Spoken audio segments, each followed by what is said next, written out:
Mar Elias college Kottappadi നിങ്ങളുടെ ഭാവിക്ക് ഒരു ഉറച്ച അടിത്തറ. മനോഹരമായ ക്യാമ്പസ്, ആധുനിക ICT സൗകര്യങ്ങളോട് കൂടിയ ക്ലാസ് റൂമുകളും മികച്ച ഇൻഫ്രാസ്ട്രക്ചറും ചേർന്ന് ഗുണമേന്മയുള്ള പഠനാന്തരീക്ഷം. പഠനത്തോടൊപ്പം കലാകായിക മേഖലകളിലും ഒരുപോലെ പ്രാധാന്യം നൽകി വിദ്യാർത്ഥികളുടെ കഴിവും ആത്മവിശ്വാസവും വളർത്തുന്നു.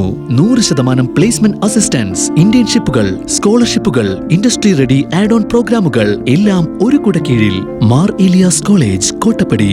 ശരിയായ തിരഞ്ഞെടുപ്പ് നല്ലൊരു ഭാവിക്കായി. കൊച്ചി പ്രസ് ക്ലബിന്റെ വാർഷിക പൊതുയോഗം നടന്നു. KB സലാം അധ്യക്ഷത വഹിച്ചു. വെറുതെ ഒരു 2 റൂം ആകെ പൊടിപടലം പിടിച്ച് ആകെ മോശം സാഹചര്യത്തിൽ കിടക്കുന്ന ഒരു റൂമായിരുന്നു. ആ റൂം നമ്മള് ഇങ്ങനെയാക്കിയെടുക്കും.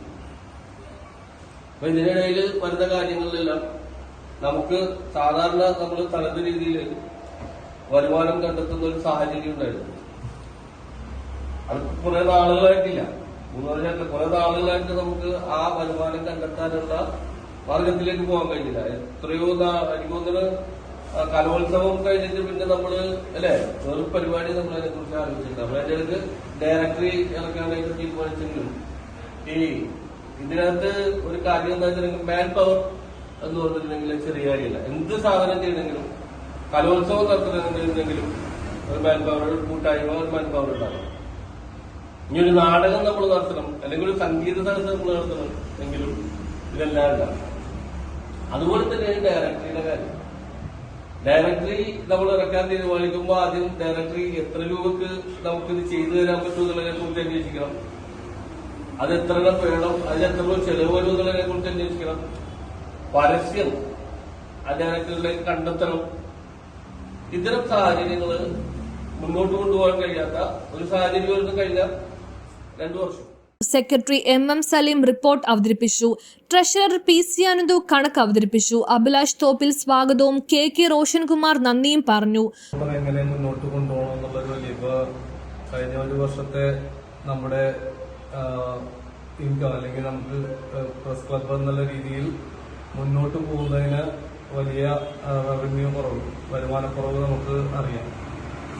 ഏകദേശം 110-120 പത്രസമ്മേളനങ്ങൾ ഒരു വർഷം നടന്നുകൊണ്ടിരുന്ന ഒരു സ്ഥാനത്ത് ഇന്ന് 20-30 കേട്ട് കുറഞ്ഞിരിക്കുന്ന ഒരു കാഴ്ച നമുക്ക് കാണുവാനായിട്ട് സാധിക്കും. അതുകൊണ്ട് തന്നെ നമ്മുടെ പ്രസ് ക്ലബുമായി ബന്ധപ്പെട്ടുകൊണ്ട് ഇനി ഇവിടെ ചെയ്ത് തീർക്കേണ്ട പല ജോലികളും പ്രവൃത്തികളും നമുക്ക് മുന്നോട്ട് കൊണ്ടുപോകാൻ പറ്റാത്തൊരു സ്ഥിതി നിലവിലുണ്ട്. അതുകൊണ്ട് തന്നെയാണ് പലപ്പോഴും ഇപ്പോൾ ഉദാഹരണത്തിന് നമ്മളിവിടെ വൈദ്യുതി കണക്ഷൻ ഇല്ലായിരുന്നു, അവിടുന്ന് കട്ട് ചെയ്ത് വൈദ്യുതി ഓഫീസിൽ ചെന്നപ്പോൾ ഒരു രൂപ 50,000 മുടക്കണമെന്നാണ് അന്ന് പറഞ്ഞത്. പിന്നെ ഇവരൊക്കെ കൂടി 10-15 പേരോടൊക്കെ ചോദിച്ച് 28,000 രൂപക്കാണ് ഈ കണക്ഷൻ നമുക്ക് ഇന്നത്തെ കിട്ടിയിരിക്കുന്നത്. അങ്ങനെ എല്ലാ കാര്യങ്ങളിലും ഭാരവാഹികളായി KB സലാം പ്രസിഡന്റായും അഭിലാഷ് തോപ്പിൽ വൈസ് പ്രസിഡന്റായും KK റോഷൻകുമാർ സെക്രട്ടറിയായും TC ബിബിൻ ജോയിന്റ് സെക്രട്ടറിയായും സ്മിത ബഷീർ ട്രഷററായും തിരഞ്ഞെടുക്കപ്പെട്ടു. ഭരണസമിതി അംഗങ്ങളായി VP Sreelan, MM Saleem, Xavier Raju, CS Shiju എന്നിവരെയും പൊതുയോഗം തിരഞ്ഞെടുത്തു. കാരണം സലാം ആമുഖമായിട്ട് പല കാര്യങ്ങളും പറഞ്ഞു കഴിഞ്ഞു. കാരണം ഇതിന് ഒരു നീണ്ട മറുപടി പ്രസംഗത്തിന്റെ ആവശ്യമില്ല. ഒരു കൂട്ടായ്മയാണ്, അതിൽ കുറവുകളുണ്ടാവും. നമ്മൾ സഹോദരന്മാരും കുടുംബമാകുമ്പോൾ പരസ്പരം ചെറിയ പിണക്കങ്ങളും പ്രശ്നങ്ങളൊക്കെ ഉണ്ടാവും. അത് ഇവിടെ വെച്ച് തന്നെ പരിഹരിച്ചു പോകണമെന്നുള്ളതാണ് എൻ്റെ ഒരു പക്ഷം. അതേപോലെ എനിക്ക് പരിമിതികളുണ്ട്, കാരണം ഒരു ജോലി ചെയ്യാം.